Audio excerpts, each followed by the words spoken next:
अस्सलाम वालेकुम नाज़रीन, मैं वली रईस एंटरटेनमेंट की तरफ से आपकी खिदमत में हाजिर हूँ। नाज़रीन, हम बात कर रहे थे शाहिद की फ़िल्मों के बारे में और शाहिद के जो फ़िल्मी ज़िंदगी के बारे में बात करने के लिए, क्योंकि शाहिद एक अदाकार है।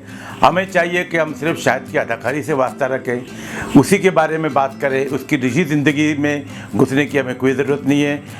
वो क्या करते हैं, क्या नहीं करते, उसकी किस फैमिली से ताल्लुक़ रखते हैं, क्योंकि वो एक अदाकार है, हम उसकी अदाकारी के बारे में ही बात करते हैं।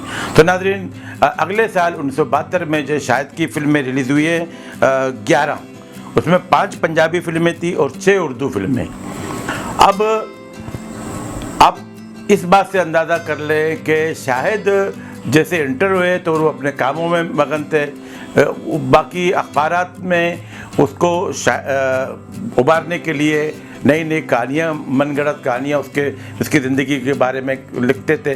अब शाहिद की बात सिर्फ ये है कि शाहिद इन चीज़ों से बहुत दूर रहता है। शायद ज़रा तनाई पसंद है और वो कंपनीज़ या जो पार्टीज़ है उसमें बहुत कम जाता है। और आपने भी देखा होगा कि मुख्तलिफ एवार्ड्स की तकारीब थी तो शायद बहुत कम जाते थे। उसकी वजह यह है कि वो नेचुरली वो तनाई पसंद है। हाँ, शूटिंग चूँकि उसका काम है, उसका बिजनेस है, तो उसके लिए वो ज़रूर जाते थे। लेकिन अक्सर ऐसा होता था कि जैसे ही शाहिद आया तो तमाम प्रोड्यूसर और डायरेक्टर इसके पीछे पड़ गए कि आप हमारी फ़िल्म करें, आप हमारी फ़िल्म करें। अब ये दौर नहीं था जो सुल्तान का दौर था कि सुल्तान 2-2 घंटे देते थे। उस वक्त तो ये था कि पूरी शिफ्ट की बात होती थी। ये टेडी शिफ्टें जो है सुल्तान साहब ने शुरू की, उसकी कोई और वजह थी। उन्होंने गरीब मजदूरों के लिए शुरू किया, लेकिन उस वक्त ये था कि जो दिन आपको दे दिया है उसी दिन सिर्फ उस फिल्म के लिए ही डेट दे दी है। तो अब शायद इन कामों में बिजी था, तो ऐसा होता था कि आज की डेट पे इल्ज़ाम वालों ने इसको डेट दी है, लेकिन वह टाह वाले कह रहे कि आ जाओ। अब शायद अगर इल्ज़ाम की शूटिंग करे तो टाह वाले अखबार में देते हैं कि शायद ने हमारा इतना नुकसान करवाया, उतना नुकसान करवाया। वो क्यों नुकसान कराएगा? वो तो आर्टिस्ट है, वो तो काम करेगा। आज मेरे सबर का पैमाना छलक गया है। कम दर्जी को छलकने के लिए 16 साल नहीं लगते मलिक साहब। तो नाज़रीन, अब हम आते हैं फिल्मों की तरफ। तो इस साल जो शाहिद की जो फिल्में रिलीज़ हुई है, सबसे पहली जो 1972 की फिल्म थी इल्ज़ाम, इस फिल्म के डायरेक्टर एस सुलेमान थे और संगीता इसकी इरविन थी। और ये फिल्म समझ लो कि एक ऐसी फिल्म थी कि मोहम्मद अली की ज़िंदगी की बहुत ही बेहतरीन फिल्म थी। उसमें मोहम्मद अली पे इल्ज़ाम लगाया जाता है, फिर मोहम्मद अली डाकू बन जाता है। आपने मुझसे चेहरा मोड़ लिया है ताकि मैं ममता की घबराई हुई सूरत न देख सकूं। ऐसा ना कहो बेटा। बेटा कहकर मुझे अपने गुनाह में शरीक न कीजिए। मैंने अपने कानों से आपको गैर मत के साथ बातें करते सुना है। आपकी आंखों में वो घबराहट और हिचकिचाहट देखी है जिसने आपसे आपके चेहरे का पहली खुशी है। शायद वहाँ से फिर इसका बेटा होता है, फिर उसकी बाद पैदा होता है तो शायद बड़ा होकर इंस्पेक्टर बन जाता है। फिर वही जैसे कार्डियो में होता है कि एंड में शायद मोहम्मद अली पे फायर करता है और मोहम्मद अली मर जाता है। तो ये उसका वाइंड अप था।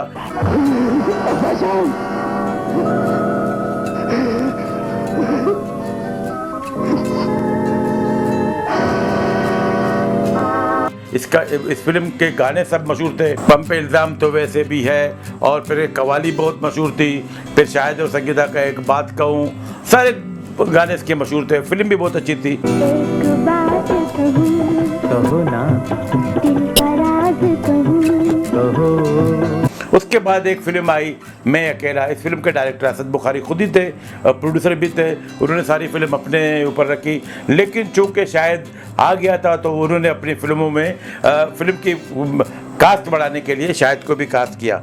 उसके बाद एक फिल्म आई थी जाग दे रहना, उसमें भी शाहिद का बड़ा अच्छा किरदार था। उसमें समझ लो कि एक मेहमान अदाकार के तौर पर भी कह सकते हैं, लेकिन भरपूर उन्होंने अपना इस पंजाबी फिल्म में अपना किरदार निभाया।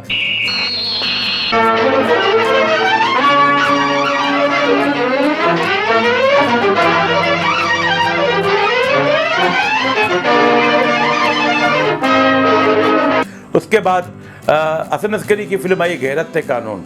इसमें यूसुफ खान के मद्दे मुकाबले शाहिद ने बेहतरीन कारकर्दगी का मुजाहरा किया। इस फिल्म की हीरोइन थी आलिया और रानी। उसके बाद फिर शबाब किरानवी की बहुत ही क्लासिक फिल्म दिल कायना आई। उसमें शाहिद ने रवायती हीरो का किरदार अदा किया, चूँकि सारी कहानी शाइस्ता कैसर और मोहम्मद अली पे थी, जो अपनी बेटी को अपनी बीवी का कातिल समझता है कि इसकी पैदाइश से इसकी बीवी मर गई, और फिर शाहिद ने इस फिल्म में एक सिंगर का काम किया। ये फिल्म भी बहुत अच्छी थी और एक क्लासिक फिल्म थी।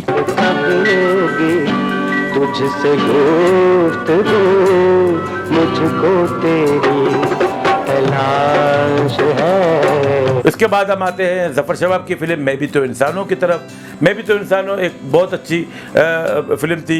उस वक्त शायद भी पॉपुलर था और रंगीला की भी मार्केट वैल्यू बहुत बढ़ गई थी, और रंगीला भी उस वक्त समझ लो कि सुपरस्टार थे। तो उन्होंने दोनों को मिला के एक फिल्म बनाई जो फिल्म इंडस्ट्री के अदाकारों पर ये वो मबनी स्टोरी थी, और इसका रीमेक इंडिया में रंगीला के नाम से बना था। जो शाहिद का जो किरदार था वो सलमान खान ने किया, जो रंगीला का किरदार था वो जैकी श्रॉफ ने किया। ये बहुत अच्छी फिल्म थी, इसके गाने भी बहुत मशहूर थे, मैं गलियों का राजा और मेरा महबूब मेरे प्यार का कातिल निकला। मेरा महबूब मेरे प्यार का कातिल निकला। एक से एक गाने, एक से एक बहुत बेहतरीन फिल्म थी। उसके बाद अब हम आते हैं उस फिल्म की तरफ जो शायद ने सबसे पहले साइन की थी। वो फिल्म थी एक रात। एक रात में शायद ने वाकई बहुत अच्छी एक्टिंग की, बहुत अच्छी अदाकारी की और बहुत जचे संगीता के साथ भी और दीबा के साथ भी।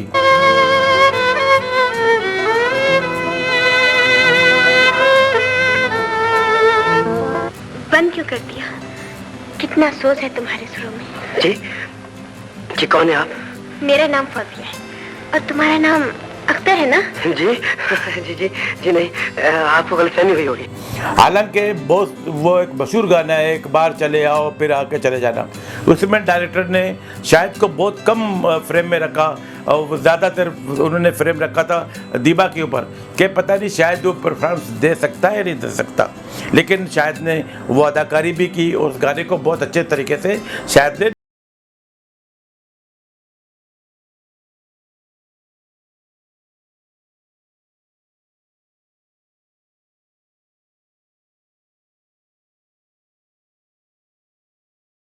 जो पंजाबी फिल्म थी दो रंगीले, उसमें शायद ने मेहमान अदाकार का काम किया। लेकिन 1972 के आखिरी दिनों में दो फिल्में रिलीज हुई और दोनों सुपरहिट। एक तो शायद की पहली प्लैटिनम जुबली फिल्म जो कराची में रिलीज हुई, एक टा फिल्म लाहौर में रिलीज हुई, और दोनों फिल्मों में शायद ने बेहतरीन किरदार निगारी का मुजाहरा किया। टा में ऐसा था कि वो सुधीर के दोस्त बने होते हैं और दोनों और रोजीना पे फिदा होते हैं। शायद और सुधीर की मुलाकात होती है जेल में। अरे चलिया, वो तो मेरी मांग है, तेरी मांग है ते फिर तदी तेनों मेरे शेरां च अपनी रचो नजर आती है। जिन्नू मैं प्यार करना मां, जिन्नू देख के मैं शेर कहना मां, वो तेरे पिंड वाली रचो नहीं राजू। वहाँ से दोस्त बन के जब शायद को अपने घर में ही बुलाता है, शायद रोजीना पे फिदा हो जाते हैं और उस ख्यालों में ही गाते हैं। पहली बारी अखियां ने तकिया के गुजिया तकिया के हाय मार सटिया। गुलाम अली की आवाज़ में, और शायद ने एक ही जगह बैठ के जो अदाकारी की है इस गाने को बहुत चार चांद लगाए, फिर उसमें रोजीना के शायद डाले थे। आखिर में शायद कुर्बानी देकर मर जाता है और फिर रोजीना सुधीर को मिल जाती है। मुबारक को बेचारा आदि शक्ल मेरी रचना बहुत बदली है, पर वो नहीं वो तक मेरी रचो बोली चुनी का बदला लेगी। मैंने को बुला ली है। अब हम आते हैं उस फिल्म की तरफ जिसे को कहते हैं उम्रा और जान अदा। जी हाँ, उमराव जान अदा। इस फिल्म को बाद में पहले भी इंडिया ने बनाया और बाद में भी हमारे पड़ोसी मुल्क ने बनाया, लेकिन जो उमराव जान अदा जो बनी थी वो क्लासिक फिल्म थी। इस फिल्म के बारे में बहुत सी चेमगवियाँ हुई है। कहिए, हमारे बारे में अब्बा हुजूर से बात हुई है?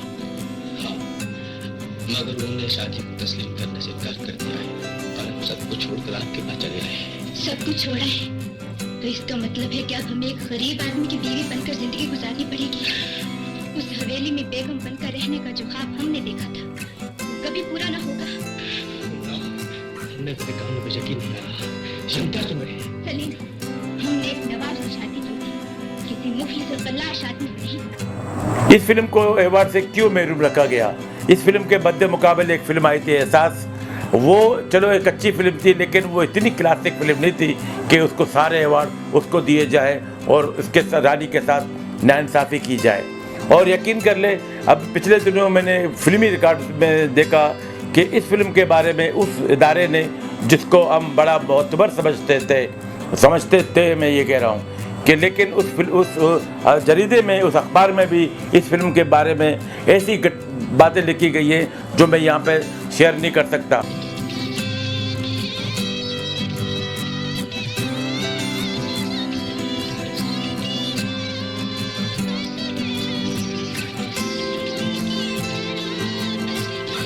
उन्होंने तो यहाँ तक कह दिया कि नशायत का तलफ़्फ़ुज़ अच्छा था, वो लखनऊ की फिल्म थी लेकिन वो पंजाबी ट्यून और फिर गानों में और बहुत सी ऐसी हिमाकतें वाले जुमले लिखे गए थे जिन्हें मैं दोहराना नहीं चाहता, लेकिन फिर भी पैराडाइज सिनेमा में बहुत बेहतरीन बिजनेस किया और ये शायद की बेहतरीन फिल्मों में शुमार होता है, शायद की क्लासिक फिल्मों में, बल्कि पाकिस्तान की 100 क्लासिक फिल्मों में उमराव जान अदा का शुमार होता है।